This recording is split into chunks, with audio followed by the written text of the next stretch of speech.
इसको तो हमने आपसे कहा ही था कि हम लोग पढ़ेंगे नेक्स्ट क्लास में।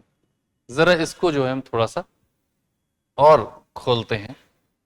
शब्द रूप जो है, दरअसल शब्दों को 4 ग्राउंड्स पर क्लासिफाइड किया गया है। वो 4 ग्राउंड्स कौन कौन से हैं वो देख लीजिए।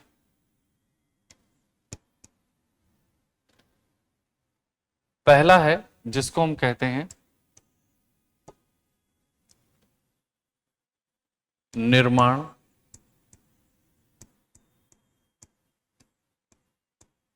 या फिर संरचना के आधार पर।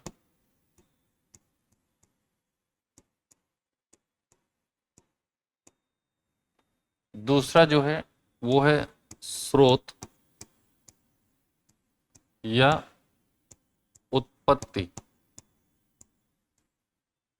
के आधार पर।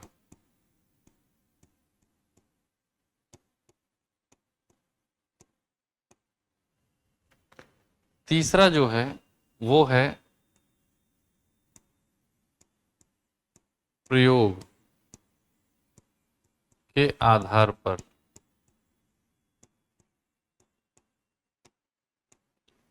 और चौथा जो है उसको कहते हैं विकार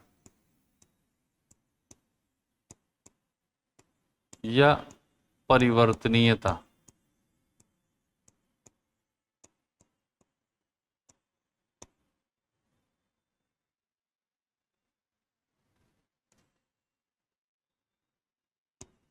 के आधार पर।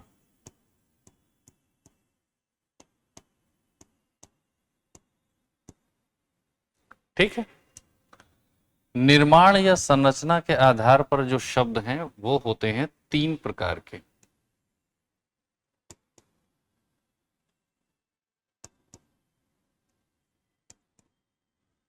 एक को कहते हैं रूढ़ शब्द,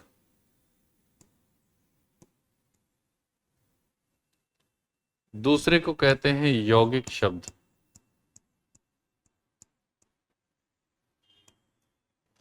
तीसरे को कहते हैं योग रूढ़ शब्द।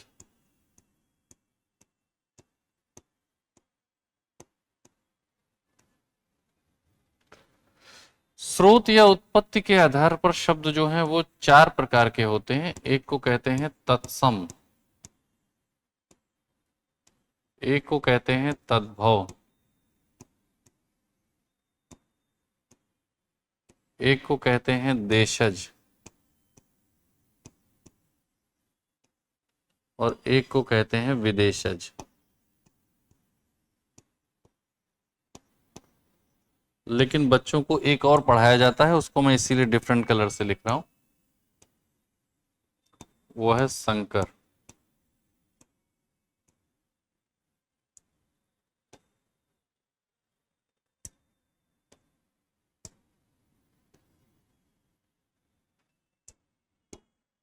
प्रयोग के आधार पर जो शब्द हैं वो होते हैं 3 प्रकार के।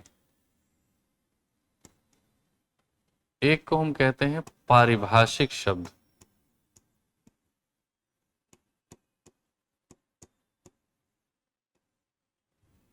दूसरे को हम कहते हैं अपारिभाषिक,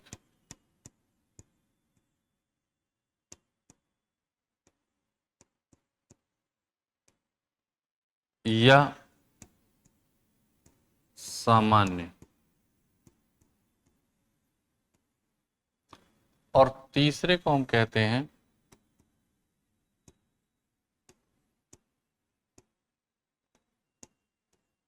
अर्ध पारिभाषिक।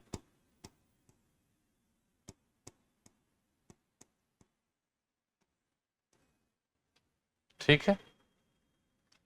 विकार या परिवर्तनीयता के आधार पर जो शब्द हैं ये होते हैं 2 प्रकार के।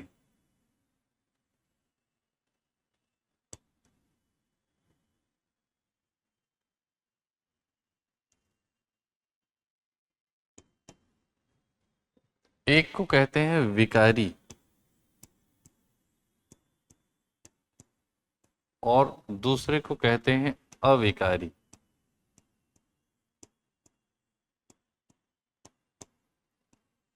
अविकारी को ही हम लोग कहीं कहीं पर अव्यय भी कहते हैं।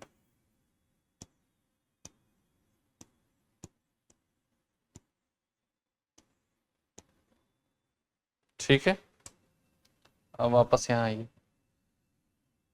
शब्द निर्माण की बात करें तो शब्द निर्माण जो योग से शब्द निर्माण होता है, यानी कि दो चीजों को जोड़ करके जो होता है, उसमें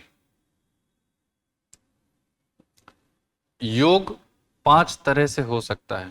तो यौगिक में 5 चीजें आती हैं। संधि, समास, उपसर्ग,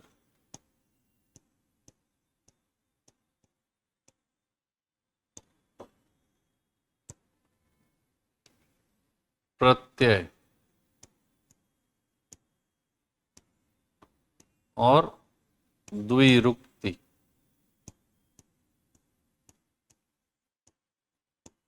ये जो द्विरुक्ति है, इसी के लिए शब्द इस्तेमाल करते हैं पुनरुक्त।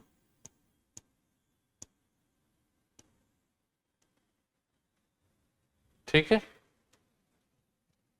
इसी तरीके से जो विकारी हैं, इसके अंतर्गत हम 4 प्रकार के शब्द पढ़ते हैं।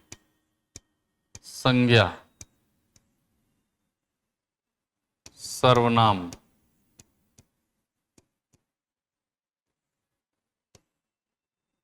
क्रिया, विशेषण।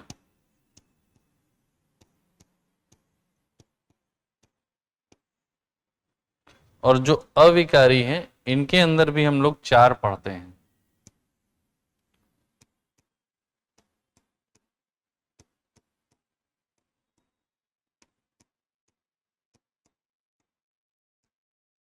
क्रिया विशेषण,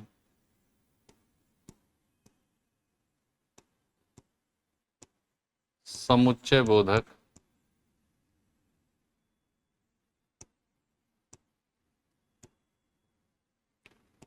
संबंध बोधक,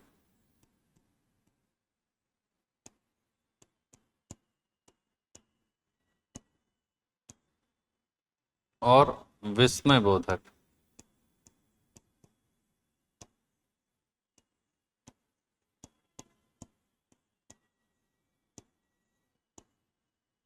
ठीक है, अब एग्जाम की तैयारी को और बेहतर करने के लिए हमारे चैनल को लाइक, शेयर और सब्सक्राइब करना ना भूलें।